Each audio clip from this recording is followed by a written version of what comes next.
Welcome to Mission Evolution Radio Show with Gwilda Wiyaka, bringing together today's leading experts to uncover ever-deepening spiritual truths and the latest scientific developments in support of the evolution of humankind. For more information on Mission Evolution Radio with Gwilda Wiyaka, visit www.missionevolution.org. And now, here's the host of Mission Evolution, Miss Gwilda Wiyaka.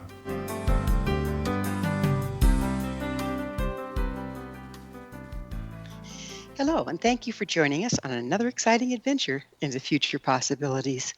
This is Mission Evolution, where we share innovative thoughts and information with today's leading experts, bringing evolutionary solution to today's unique challenges. You, my treasured audience, are a very important part of this discussion. Email info@missionevolution.org with any comments or questions. We'll address them on the very next show. So take notes, sit back, and enjoy. This hour will consider divinely thriving in the age of anxiety. Even before the pandemic and resulting trauma, it had become relatively clear that there's nothing like stress and anxiety to compromise the immune system. One thing our modern lifestyles have in abundance is stress and anxiety. As we look to moving forward and life hopefully returning to somewhat normal, what have we learned from where we've been to help us proceed in a more balanced way? What can we do to improve our personal health and well-being? Is there any guidance in the wisdom of the ancients to help us reset to a more wholesome way of life, physically, emotionally, mentally, and spiritually? With us this hour to explore the treasures held by the ancients and their modern-day application is Ayurvedic Practitioner Jonathan Glass. Jonathan is the founder of JivAtma Energy Healing and the author of Total Life Cleanse. He's a Master Acupuncturist, energy healer, herbalist, and Natural Health Educator. He served on the faculty of the New England School of Acupuncture and the Dharma Institute of Yoga and Ayurveda. Jonathan has facilitated thousands through his transformational JivAtma Energy Healing Total Life Cleanse programs. He's been in private practice since 1987 when he co-founded the Healing Essence Center with his wife, Katherine, in Concord, Massachusetts. His website, healingessencecenter.com. Jonathan, thanks for joining us once again on Mission Evolution. Thank you so much for having me, Gwilda. I really appreciate it. It's really great to be here. Nice to have you. So would you tell us a little bit about the Ayurvedic practice, please? Sure. So Ayurveda means knowledge of life. Veda means knowledge, and Veda means life. So it's an ancient system of medicine that is the sister of the yoga system that is aligned with the principles of yoga. And yoga very simply means link or union. So it's the process of unifying the body, the mind, the spirit, and then you could also say the spirit of the soul with the divine. So the system of medicine that is in harmony with that is called Ayurveda. It's a very sophisticated system. It covers a lot of bases. It actually included even things like surgery. It's very sophisticated in terms of herbology and physical practices, yoga practices, breathing practices, even gemology, mantra, the use of sound vibration for healing, astrology, palmistry. It includes all those things, and diet, nutrition, lifestyle. So it's quite vast, but once we identify our imbalances and the directions that we want to go, it's wonderful. It's just ripe with all kinds of wonderful possibilities and recommendations that are available. How old is the practice? Is Ayurveda? Well, it's known to be at least around 5,000 years, but in some of the more ancient Vedic scriptures, or the oldest Vedic scriptures, speak of times many thousand years prior to that Ayurveda was prominent. So it's understood that the first written documents were around 5,000 years ago, but it existed before that. What language were they written in? In Sanskrit. Oh, okay. Mm-hmm. Yeah, and Sanskrit's called Devanagari, and Devanagari means the language of the gods. And so what nationality did it originate in? It was in India. And it was, there's a place called Navadweep, which was one of the areas where it began in India. When you listed all the things that are included, from gemology to herbology to and on and on and on and on, it sounds like a lot of the New Age practices have snatched a little piece of it and made a practice out of it. Is that Sure. accurate? Yeah, in fact, you could even say that Chinese medicine emerged out of Ayurveda. Many argue that Ayurveda was really the first comprehensive and systematic health practice on the planet that was, well formulated and put together because of its vast nature. And there's even sort of an understanding, this gets a little bit more esoteric, was that there's life on other planets, and that a being named Dhanvantari, who is considered to be an incarnation of Lord Vishnu, came to the earth to bring this specific type of medicine to the planet, specifically so that people could, fulfill their their Dharma or their life purpose in this life in human form, and at the same time tread the path of self-realization or yoga simultaneously, where, like I said, it's very sophisticated and very effective. The modern medicine, and this is not to criticize everything about modern medicine by any means, however, it tends to be very linear and doesn't necessarily acknowledge the reality of consciousness and the soul, or the force, the life force in the body, where Ayurveda begins with that understanding. It fully accepts that, so that everything is around. Just like Hippocrates said, for doctors, they take an oath, do no harm. Ayurveda also considers that very deeply, but do no harm in such a way that it interferes with the spiritual development of the living entity. So do no harm, but in addition, don't interfere with the spiritual development of the individual. Is that what you're saying? Yes, exactly. Wow, just amazing. So what drew you to be an Ayurvedic practitioner, Jonathan? I think it was just one thing from another, really. I mean, I got into somehow or other massage therapy, interested in that quite early in life. I think mostly it first came about when I was at camp.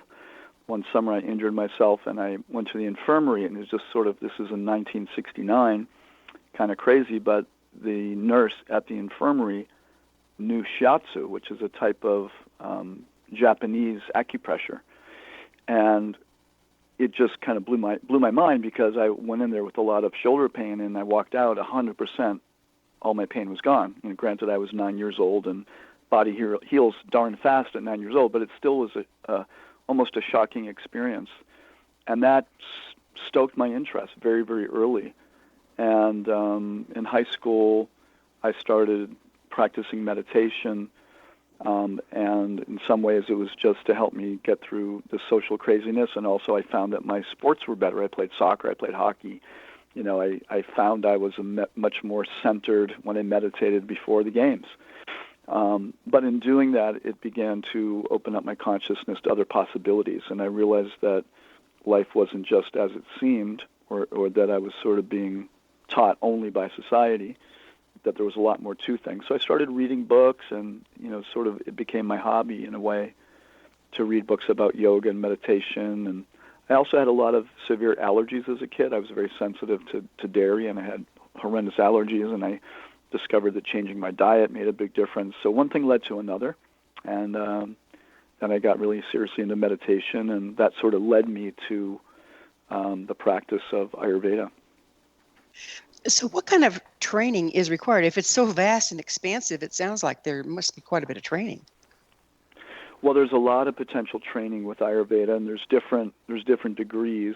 And in this country, it's becoming more and more solidified. What happened with me is I got really into Ayurveda, and I studied a lot of books, and I went to India, and I studied with a teacher there.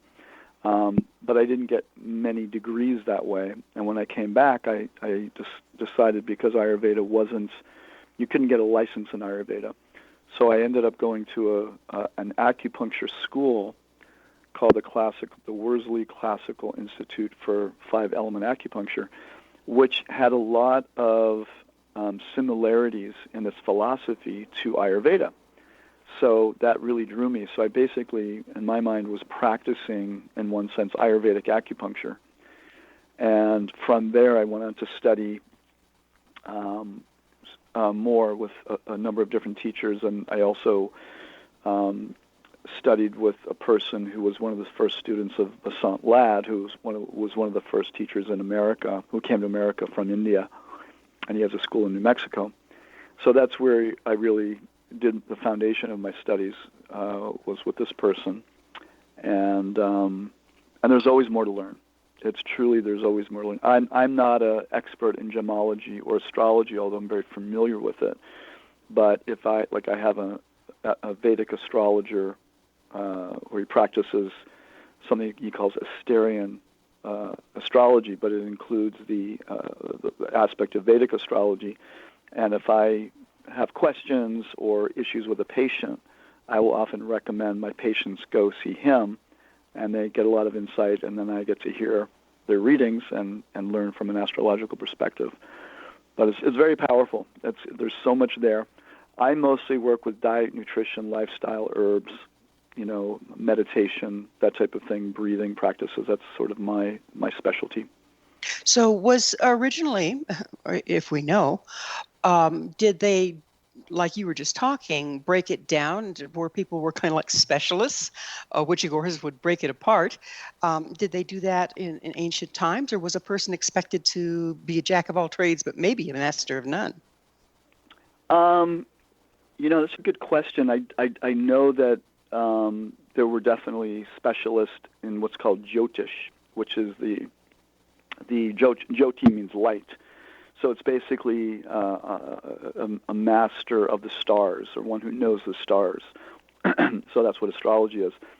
So no, there were people that specialized in different areas.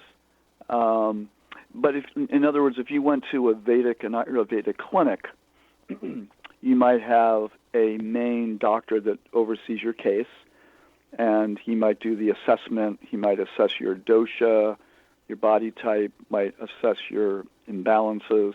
He might make dietary recommendations and such, but then he might say, okay, now you're going to go for the next, month, every day you're going to get a massage from those 4 people over there. And then you're going to get your Jyotish reading from this person over here. And then you're going to get your palm reading and your Jyotish and your gemology. Oftentimes the Jyotish and the gemology goes together, and sometimes with specific mantras they may go together. And so that's kind of how it worked. There would be a main person who manages the situation and then will recommend to different specialists. So, he may not be an expert. He probably learned the appropriate massage therapy, but he may not be practicing it anymore. We may have other people that do that full time. So it's not dissimilar from what we're doing today with our major care practitioner and then our Right. specialists. Right. That makes And sense, I would say given that, as vast as it is. Yeah, it's a similar in principle, although it's different practically because I've certainly seen a lot in my practice where there may be one doctor leading the show, but they're not necessarily in great communication with all the different other doctors. Well, There we're going to have to oftentimes take is a communication breakdown. We're going to have to take a commercial break. Jonathan and I will return shortly, so don't you go away. This is Mission Evolution, coming to you on the X-Zone Broadcast Network, www.xzbn.net, and the X-Zone TV channel, www.xzonetvchannel.com.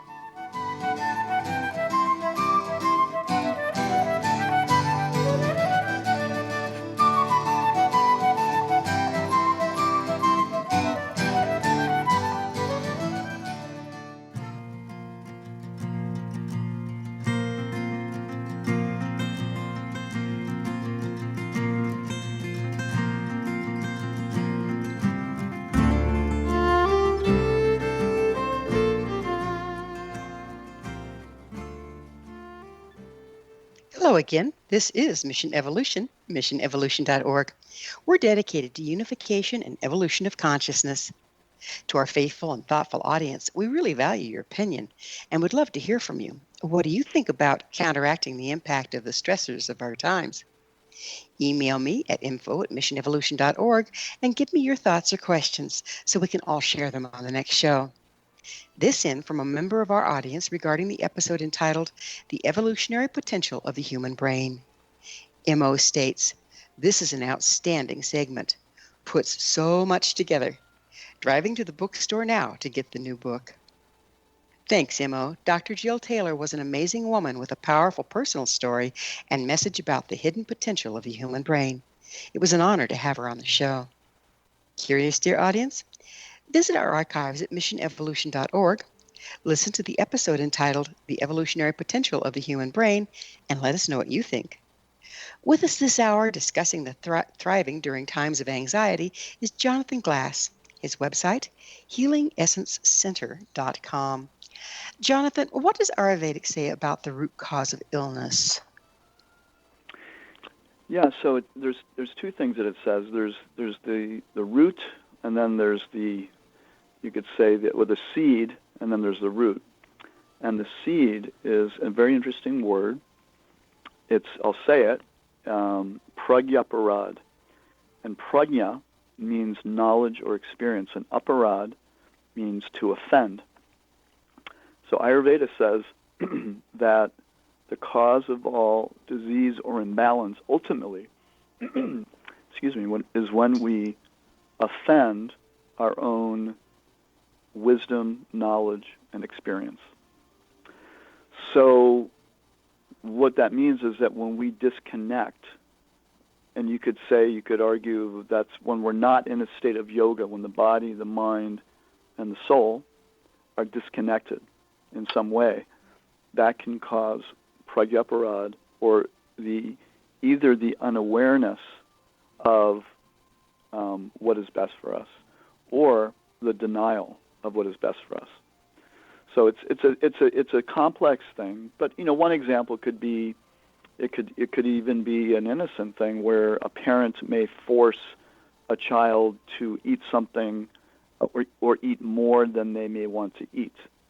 It's very simple, but over time the child may lose touch with their sense of being satisfied from eating and bypass that, and theoretically could develop an eating disorder later in life because in their childhood they always had to eat too much, and they had to make a decision: either if I don't eat what my father is telling me to eat, then I'll be punished. Even though I get a stomachache, I'd rather get a stomachache than be punished. So anyway, so then we can develop these bad habits based on childhood experiences.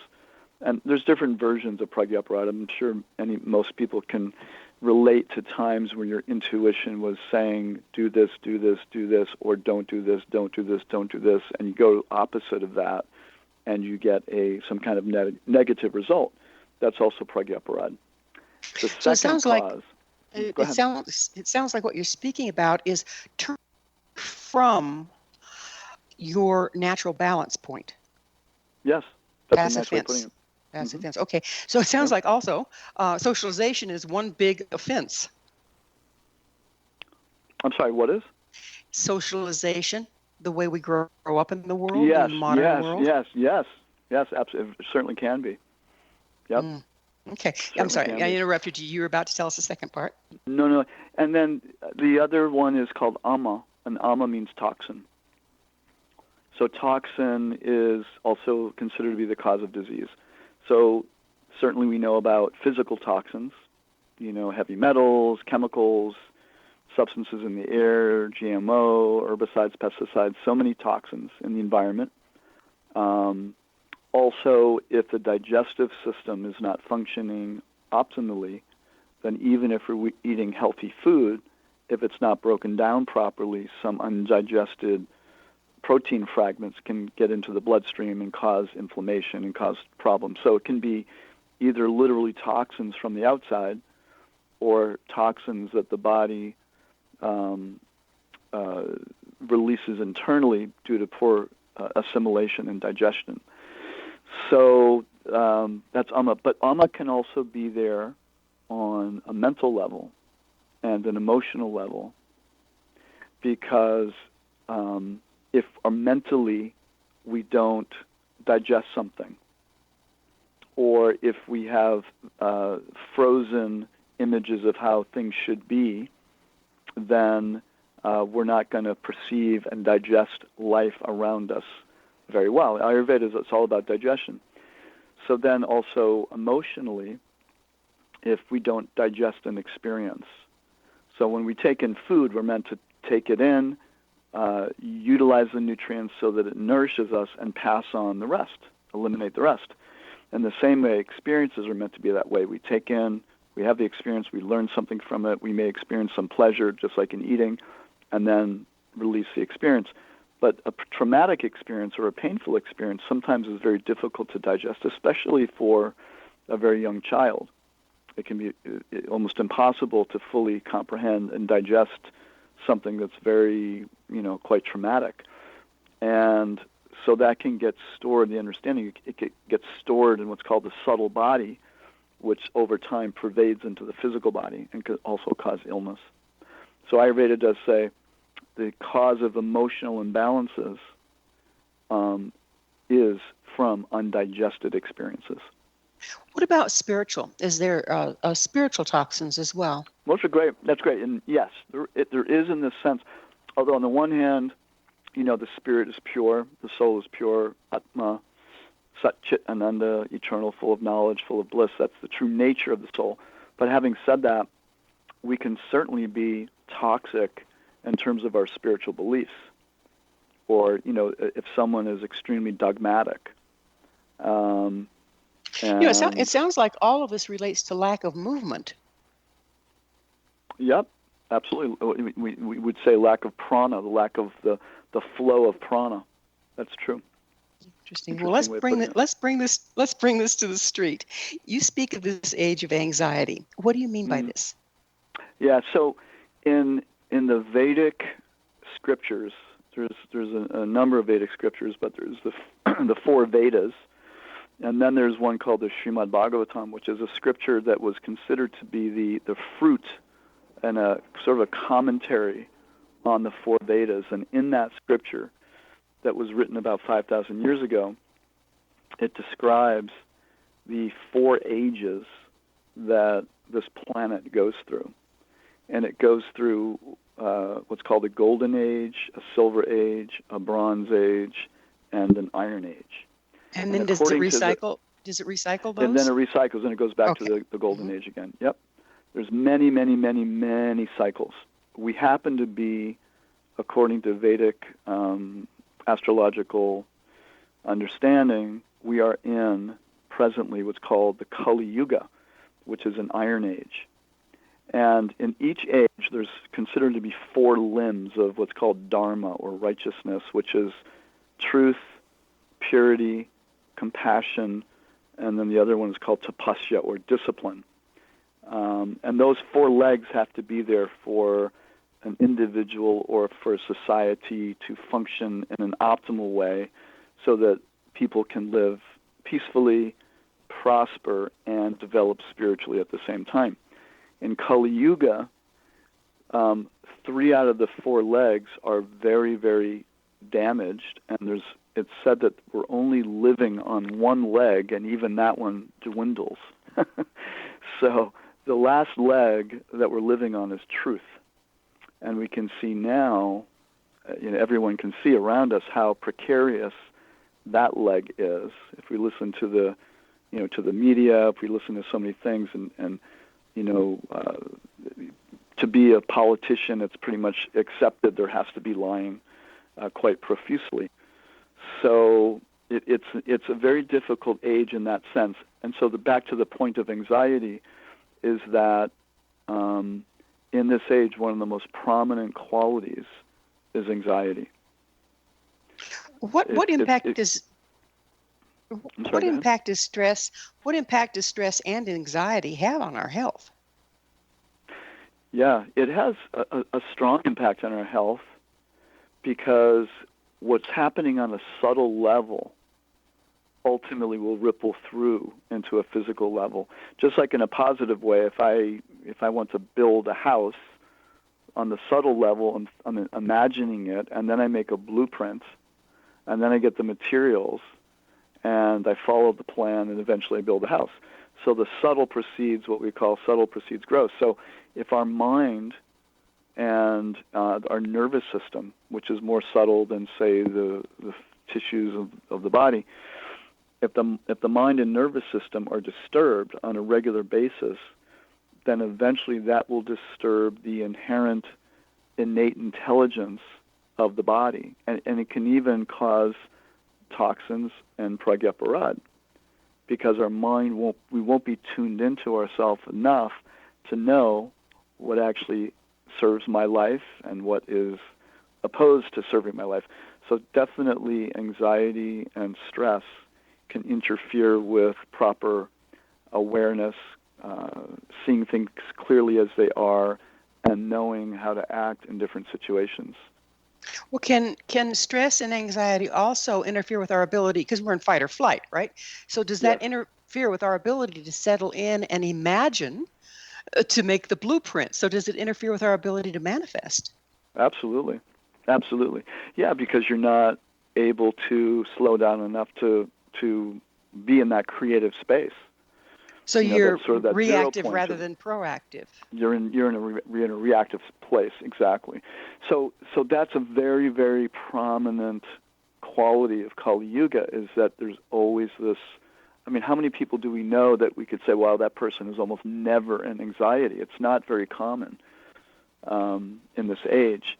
But there are things that we can do, and that's where Ayurveda and different practices come in, and healing comes in. But to see it from that lens of how important it is to reconnect on a deep level with our essence or our consciousness or our soul, and then with the, you could say the supreme consciousness or the source of all things as well. Because in that state, all wisdom, all awareness is available to us. It's a little bit like if there's a beautiful calm lake, if we look at the lake, we can see ourselves clearly in the reflection. If the lake is very rough and disturbed, then we look all warbly, and we can't really see ourselves clearly. So when the consciousness is disturbed with anxiety and stress, we just don't see ourselves or life or other people very clearly. And that's so tragic, because if we don't see ourselves, our life, and other people, we're living in an illusion, aren't we? Exactly.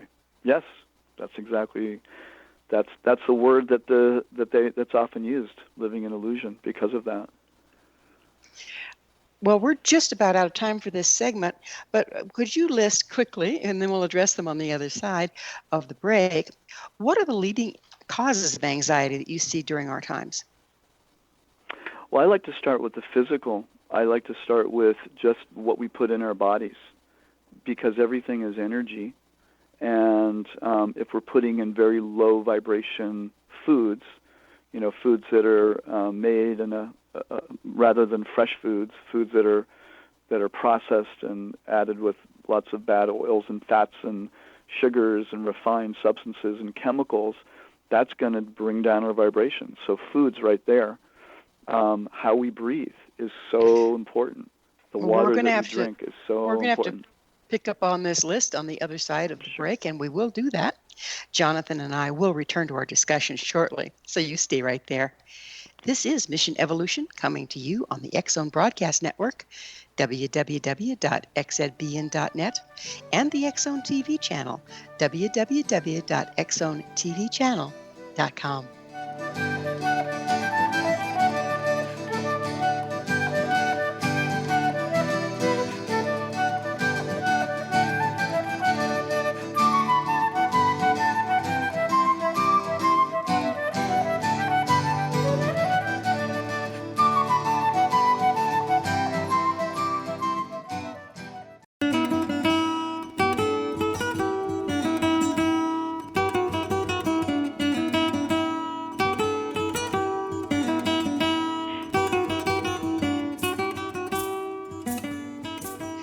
Welcome back. This is Mission Evolution. Did you know our entire leading edge, information packed past episode collection is available to listen or download with our compliments? Visit our archives at www.missionevolution.org for our ever growing selection of guests and topics. To find out more about me, Gwilda Wiyaka, and the other things I offer, visit www.findyourpathhome.com. Our guest this hour is Jonathan Glass. We're speaking about ancient wisdom to help us through modern times. His website, healingessencecenter.com. Jonathan, we were listing the leading causes of anxiety, and you had mentioned food and the quality and quantity and life force that's in the food that we eat. It appears to me that the quality and quantity of life force that's in the food that we eat at this point, because everything is so processed, is almost negligent. I mean, it's almost non-existent. Does there come a time when it takes more to eliminate the toxins from the food we're eating than the nutrition that we're getting from them? Yeah, that's a great point. I mean, if sometimes a food will have a negative quotient after we eat it because it takes more energy to detoxify it and eliminate than the nutrients you actually get from that food. So that would be the case of junk food. Ayurveda divides all foods into different categories, and foods that are harmonious and nutritious, foods that are stimulating, and foods that create density and negativity. And the first thing with the negativity is processed, old, toxic foods. And certainly if you go through the aisle at many supermarkets and you pick up a box and you look at the ingredients, all the food coloring and preservatives and the processing that went through, all of those foods will really bring down someone's energy. I mean, I have patients who, they're chocoholics, and they may be eating some very commercial brand of chocolate. So in some cases, the first thing I'll do will say, you know what, from now on, start eating dark chocolate from a high-quality organic brand, and start with that, because just that removes all the crap out of the food, all the toxins out of the food, and it also comes from a much better vibration. And people really notice a difference. Rather than eating something that has a tremendous amount of corn syrup and sugar and preservatives and all kinds of things in there that no human being should ever be eating, at least they're eating something real and somewhat natural. So as you add all of these things, then you said there's, what's the next level? We were just starting to talk about food, and then we went to food and air. Breathing is super important. Breathing is, in Ayurveda, it's described that the digestion is like fire, and fire needs oxygen. So we need air to ignite the energy in our cells, and lack of breathing. So you could say lack of exercise, but in Ayurveda, there's so many, or in the yoga system, there's so many different types of breathing practices, but it's called pranayama.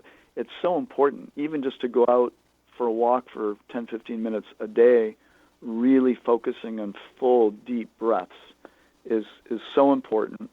And breathing through the nose primarily, because that actually opens the blood vessels. Even science has now shown that breathing in and out of the nose stimulates the release of nitric oxide, which naturally expands the blood vessels, increases blood flow. So we get more blood to all the cells and the tissues and the nerves and the brain and all the extremities of the body much more efficiently. So breathing is extremely important, extremely important. So you've got food and you've got breath, and is there another one on the list?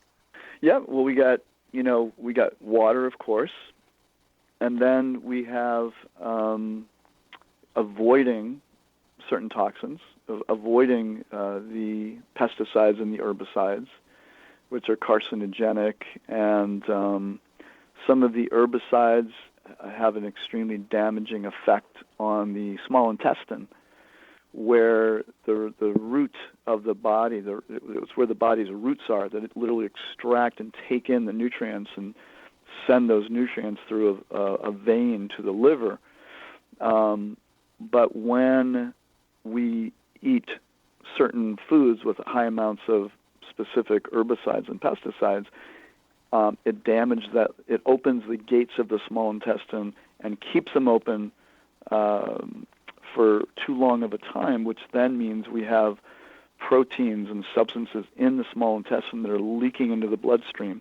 And this can happen. I have people, and I've seen it with patients over the years, almost 24 hours a day, they're leaking toxins into their bloodstream. And this is a cause of chronic illness, chronic disease, chronic inflammation.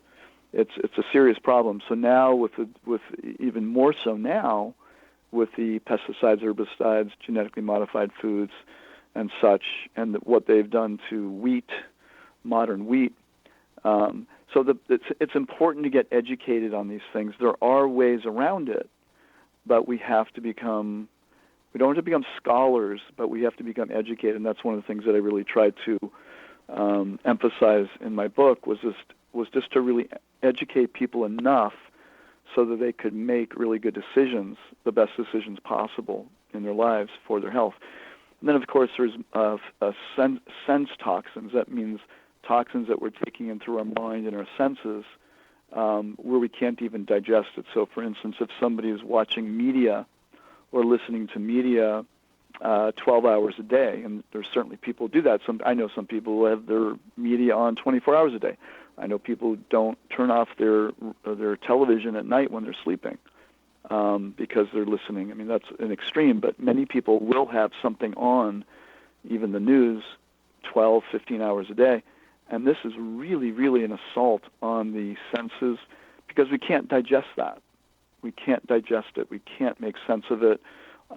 It's too much coming in all at once. It's like being in a class in high school. You might be able to understand the teacher for the first 45 minutes, but after a while, the brain just goes blank. You can't take in anymore.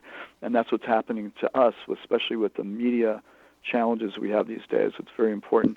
And then, overstimulating the senses as well. When you're listening to media and the brain shuts down, we also have what they still use, I'm sure, subliminal. Is that the way you say it? Sure. Messaging. Yeah. So the brain shut down, but something's still getting in. Is that correct? Absolutely. And it's a little bit like, in Ayurveda, everything's about digestion. So if you're eating even healthy food, but you eat way too much of it. Say, you can't say this is so delicious, this broccoli something salad, but you go past that point of being satisfied and someone eats way, way too much. Some of that is not going to be digested. Even though it tasted good, it's not going to be digested well. It may be that some of it will turn into ama or toxin, especially if someone chronically overeats. That will happen. So it's still coming into the senses. It's still coming in, but it kind of has to get stored somewhere. So it'll disturb the brain, it'll disturb the nervous system, it'll disturb the intelligence, it'll disturb the mind. And so it will have what in Ayurveda we call a vitiating or a deranging effect on the intelligence, on the mind, on the consciousness. It's almost like a foreign entity taking up residence. Yep. Exactly. It's taking up residence. Now, like for the cleanse that I lead, we have a section called the media fast. And it's so amazing because years ago, when we first started doing it, was okay, no television and no flipping through, magazines. That was the big thing. And now it's like 1,000 times more difficult. But we really recommend, really give social media a break. If you have to do it for business, do it for that, but for no other reason. Let's see how long you can do it, but we recommend people do it for 21 days. And it's really powerful when people do that. It is amazing how different people feel when they do only the necessary. Do you find that people also, what starts to bubble forth is all the things they're cramming down to ignore by staying That's totally true. involved in media? That's true. And that sort of Absolutely. How do you deal with the that? beautiful thing is a lot of times it'll come up in the first day or two. They'll be kind of struggling and suffering and dealing with their mind. But then in a couple days after that, there's such a relief, and people start appreciating a tree and walking outside and breathing fresh air and talking to a friend, and that element of the simplicity of life comes back pretty quick. It's really quite amazing. So we don't like those first couple days, but it's a sad thing that that the tendency, due to the captivating, incredibly captivating, mesmerizing, hypnotizing impact of media, can make someone, addicted to it for many, many years, and they can find out, wow, 3 days off of it, I'm like 80% happier than I was. So it's really quite remarkable. So talk about personal power. How is our personal power involved in you've been talking about regaining balance in all these areas, right? How is our personal power involved in being able to regain balance? That's a great question. Well, I think the first thing is to recognize that that we are a sovereign being. We do have the right to think the way we think, and to explore truths in life. And it's in fact, in the Vedic system, it is in one sense the duty and the opportunity of being a human being, that we can know ourselves, and that we can know what is this universe, and we can know our connection with the divine. I mean, that is a given. And if we know that's our birthright to start, and that in one sense that is the purpose of human life. I'm not saying which path that is, but to know yourself and to know your connection with divine, that is our birthright. So to start with that automatically, and if we accept that fully, that's empowering right there. Because if you accept that fully, nobody can tell you, no, you can't do that, no, you can't read that book, no, you can't think that way, no, you can't explore that. Because already you're coming from the place of, I know that I'm here to fulfill my purpose as a human being. And if we start out from that point, that right there is empowering. And then we get to explore what are those things that are interfering with that, and what are those things that can nourish that. And when we make the choices to accept those things in our life that are nourishing for that, and avoid or reject those things that take away from that, that also cultivates personal power. That helps us cultivate personal power. And then I will say there's a certain point where, whether you want to call it God or goddess or the universe or the supreme consciousness or whatever you want to say, there's a reciprocation that comes that empowers us also. There's a certain point where, as we're walking on the path, as we're waking up, there's a reciprocal energy. So it becomes not just me being personally empowered, it's I am being personally empowered by something, in one sense, bigger than me. So it's a loop. There's a verse in the Bhagavad Gita, which is a beautiful Sanskrit scripture, and it says, "As they surrender unto me, I reward them accordingly." So as we, and I give that which is lacking. I maintain what you have and give what is lacking. So even if we have qualities in us that are lacking, I would like to explore this further on the other side, but we do need to take a commercial break. Jonathan and I will be back shortly to continue our discussion. Don't go away.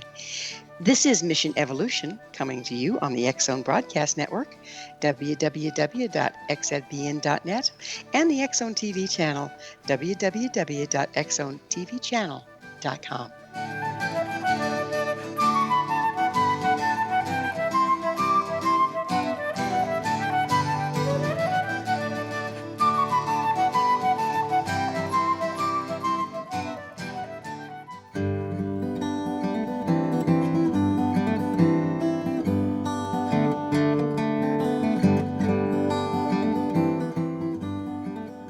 Welcome back. This is Mission Evolution, bringing together gifted people of service to the world.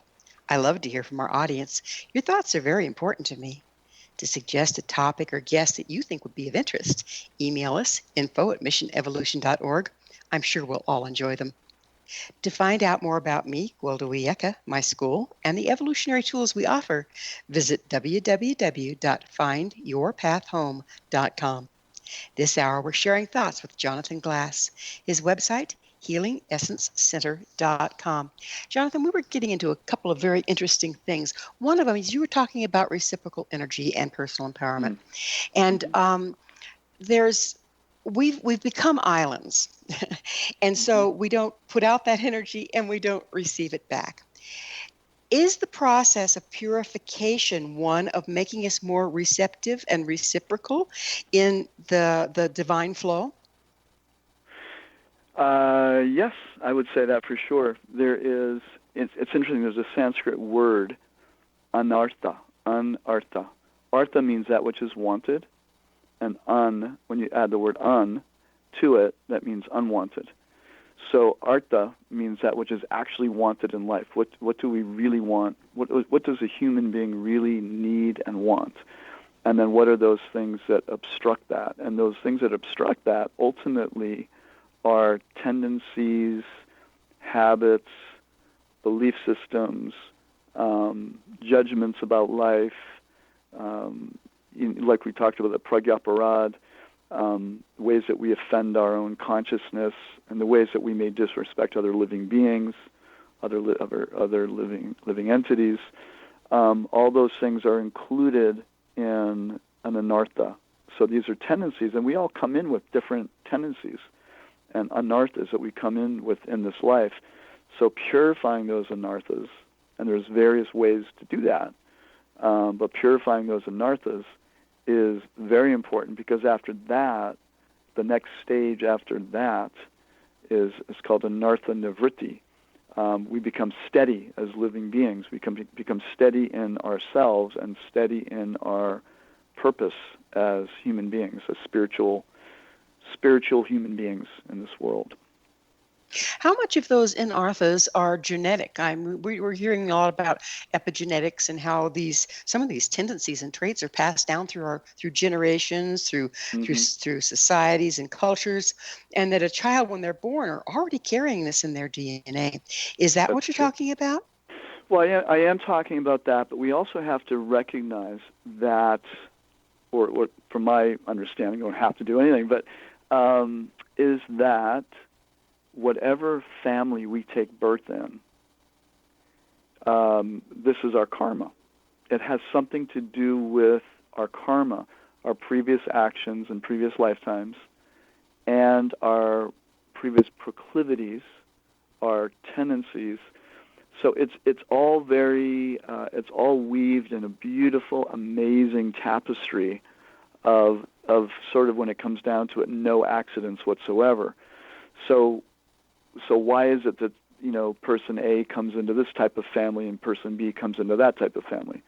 And, we may come into a very wealthy, successful family, and it may have all kinds of, shadows there, or not. But everybody comes in a different situation. So yes, you could argue that it's genetic or ancestral on the one hand, but ultimately it's karmic, because the soul takes birth in a family according to our tendencies and actions from that are coming through from a previous lifetime. So in one sense, it doesn't matter. But this is with the assumption that we do have past lives, yes? That's the assumption, yes. And that assumption is based on the principle that we are eternal, that we're ever present, that the soul, when the body dies, that the soul exists, continues to exist. And then the principle is, well, what does the soul do after it dies? Where do I go when I die? And there's a lot of different, that's a whole other subject, but it goes somewhere. And again, this is, even assuming that the soul exists, that I am a soul, I am consciousness, and that the physical body dissipates, the five elements, but there's still a me. There's still some kind of consciousness that is me. That goes somewhere. So according to the Vedic system, or from the Eastern perspective, or I would say the Vedic perspective, is that the soul is eternal, and then it can take a while. It may go to some astral realm, and then from that point, at some point, it will take birth again in some other form, according to its previous actions and mindset. It's said that the mind, intelligence, and ego carries along with the soul to its next birth. So is that a frequency issue? In other words, the things that we haven't cleared compromise our frequency, and when we come back and we come at that frequency with more karma to work out. Yeah, you could definitely look at it from a frequency perspective, and that's why it's so important to clear the anarthas and raise our frequency. Because when you clear the anarthas, your frequency. Yeah, it's definitely evolutionary, and there's ways to speed up the evolution. And that's through different types of spiritual practices. And they work on the physical, mental, emotional, and spiritual. You have to include all four. Absolutely. Yep. Absolutely. So we go back to that four-legged stool again, right? Right. Exactly. Amazing. Exactly. Amazing. There's something that we touched on, and I'd like to go back into, because it's such a big thing for people, particularly as we've gone through, the times that we've gone through, and it makes us question everything. Most people feel that they have a purpose. We were talking about purpose. Yes. Feel they have a life's purpose, but most people haven't got a clue what it is. What is life purpose, and how do we find it? Great question. So that in Sanskrit, that's the word dharma, and dharma means that quality that is inherent in something that's always there. So the dharma of fire is to emit heat and light. And if it's fire, it can't do anything other than that. It has to emit heat and light. The dharma of water is liquidity. Now you could say, well, water can be turned into steam or it could become ice, but that's a derangement of the actual water element. In its actual state, it's liquid. So the understanding is that there's two types of dharma that we as human beings can have. One is the eternal dharma, which is called sanatana dharma. And then the other one is called dharma, or you could call it a naimittika dharma, which means our temporary dharma.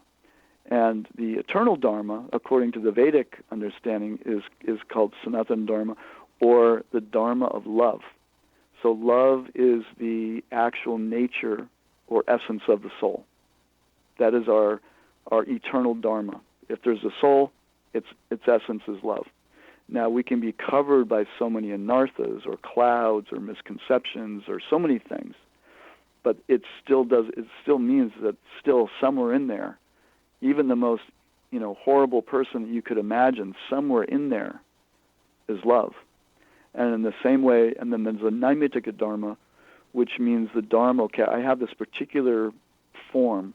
I have this body, I have this mind, I have these abilities, and then some way I can get in touch with those so I can live according to my nature, according to my temporary birth, but living at the best potential. So I'm not very tall, so it wouldn't be my dharma in this life to play basketball, be a professional basketball player.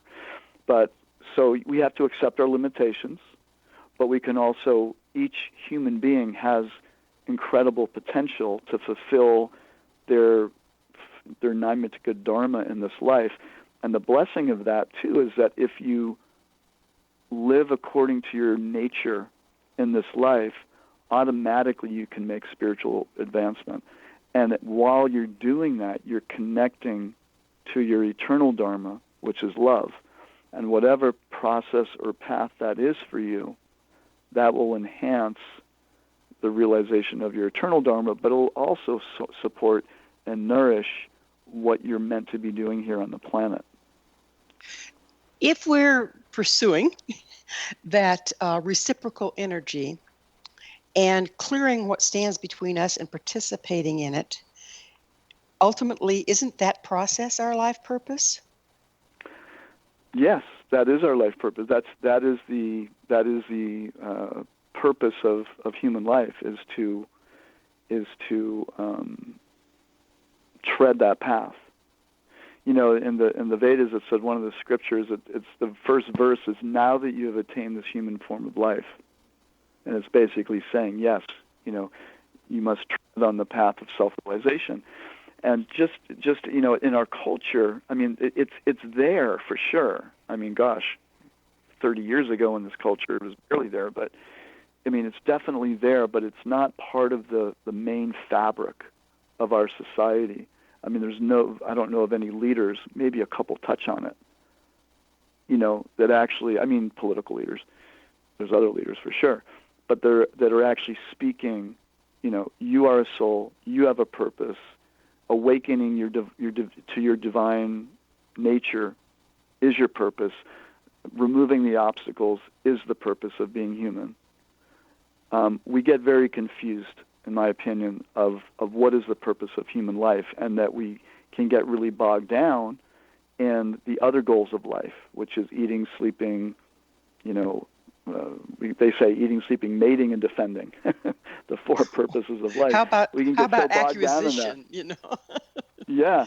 So we get stuck, But we have to remember. I say have to, and I say that respectfully, and not like everyone has to. I'm just saying it from my understanding. My belief is that it benefits us to wake up to our divine potential, and if we don't do that, it's very difficult to get in touch with our Dharma. Because if it's just about me, like, what am I supposed to do? But how are we meant to serve? We're all here to serve. And if we come from that spirit of how can I serve? How can I serve raising consciousness in myself and other living beings to awaken to our divine identity? How can I participate in that? And that's where I feel and I believe the reciprocal energy comes in to support that person.